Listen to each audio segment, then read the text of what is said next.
Hey, good people, welcome back. This is Arthur Morris. I hope all is going well with you today.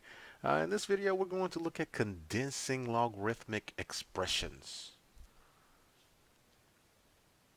So if you watched the previous video, we expanded the expressions. Now we're going to condense the expressions using our logarithmic properties.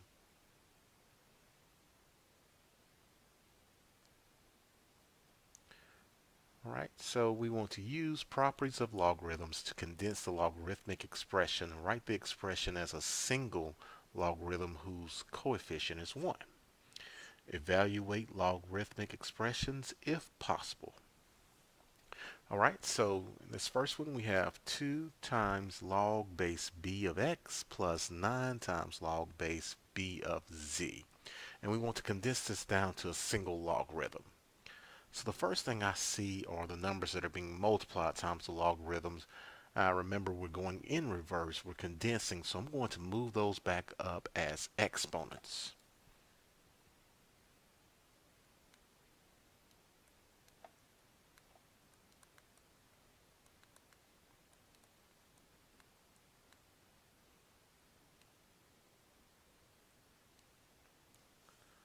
All right, now I have log base b of x squared plus log base b of z squared. So now I'm going to use our product rule to condense those into the single logarithm.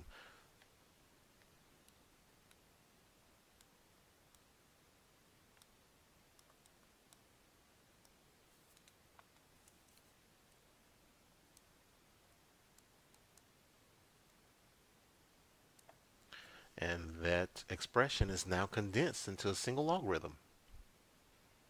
So we end up with log base b of x squared times z to the ninth.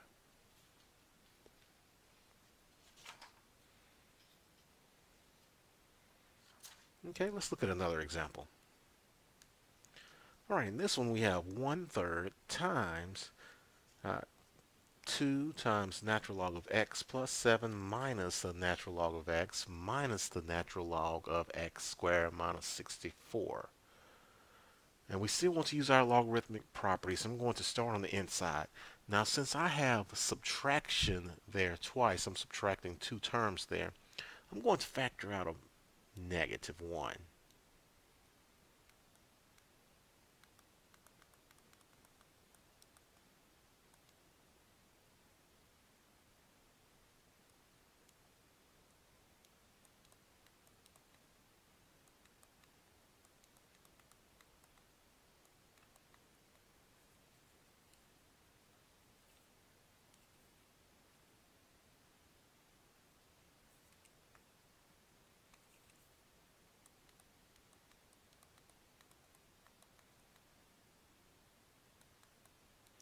So now I have 1/3. Let's put some braces here.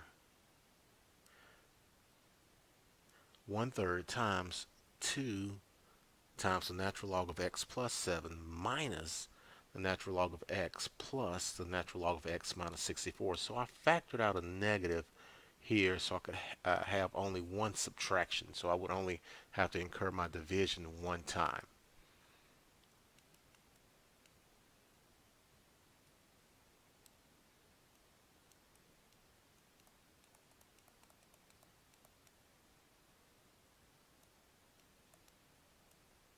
Now, in the second parentheses, I'm going to use my product rule to combine those natural logarithms.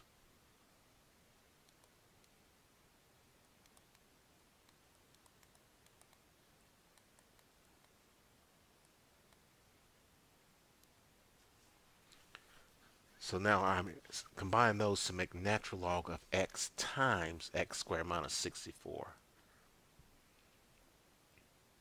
All right, now I'm going to use my quotient rule to get rid of the subtraction between the two brackets.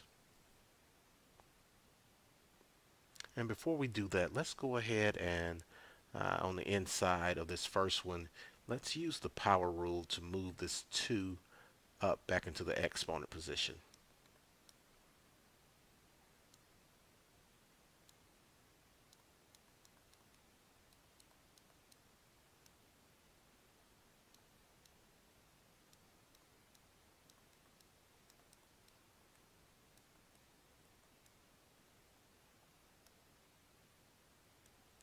All right. Now let's use the quotient rule to get rid of this subtraction here.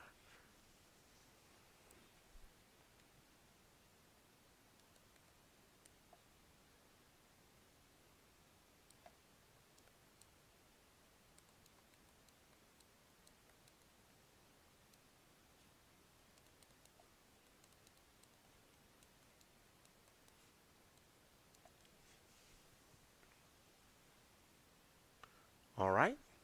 So we work this thing back down. We have the single logarithm. However, I still have that 1/3 outside of the brackets. So we need to go back and use the power rule again to move the 1/3 up uh, over the entire logarithm there. So it'll be the natural logarithm of, and remember 1/3, that's the same thing as the cube root if I move it up. So if I move this up here,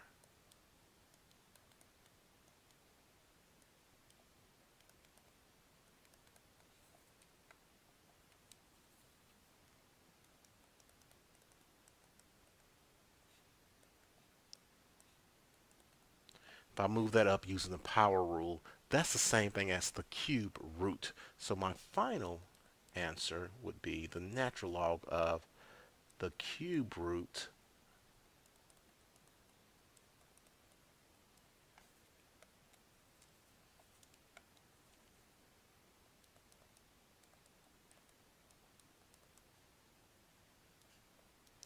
natural log of the cube root of x plus 7 squared all over x times x squared minus 64. So take it piece by piece. Again, my tip here, if you see two subtractions here, like we had at the beginning, I would factor out a negative. That way we would only have to use our division one time, our quotient rule once.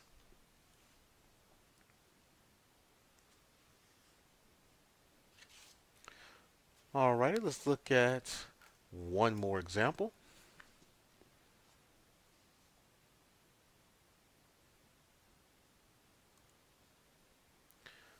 Okay, so I have log of x, log base 10, understood, of x, plus log of x squared minus 64, minus log of 6, minus log of x plus 8. So you may want to pause the video here and try the problem yourself.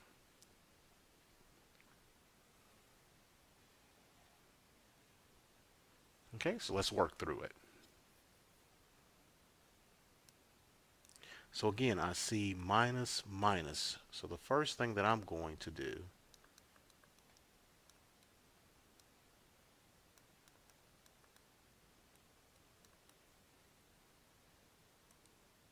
is to factor out a subtraction,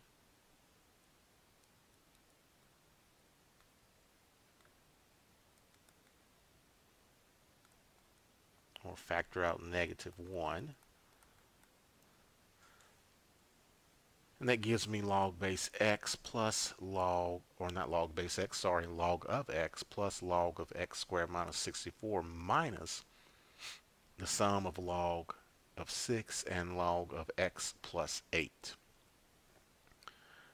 Now, if I kind of separate these off, I can use the product rule in both brackets.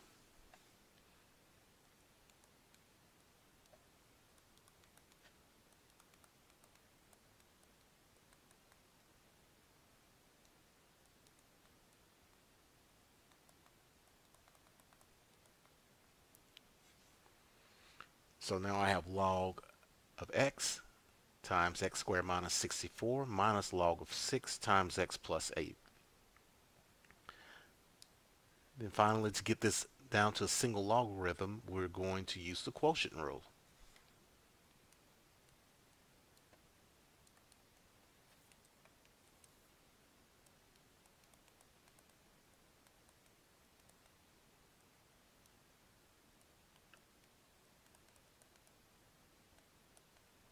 So we end up with log of x times x squared minus 64 over 6 times x plus 8. Now, you want to make sure that your answers are fully simplified, so hopefully you notice that we have the difference of perfect squares with the x squared minus 64, and if we factor that, we would be able to cancel one of the factors with the x plus 8 in our denominator. So remember the difference of squares, a squared minus b squared factors out to be a plus b times a minus b.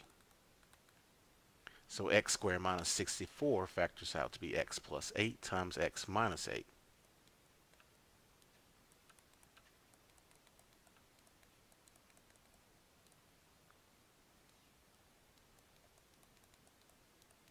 And you see that we are now able to cancel the x plus 8. The x plus 8 in the numerator with the x plus 8 in our denominator.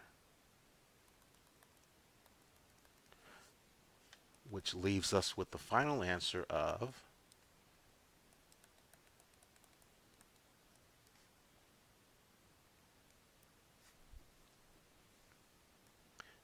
log of x times x minus 8 all over 6. Alrighty, good people. I hope you found this video to be helpful, and I will see you on the next one. Thank you.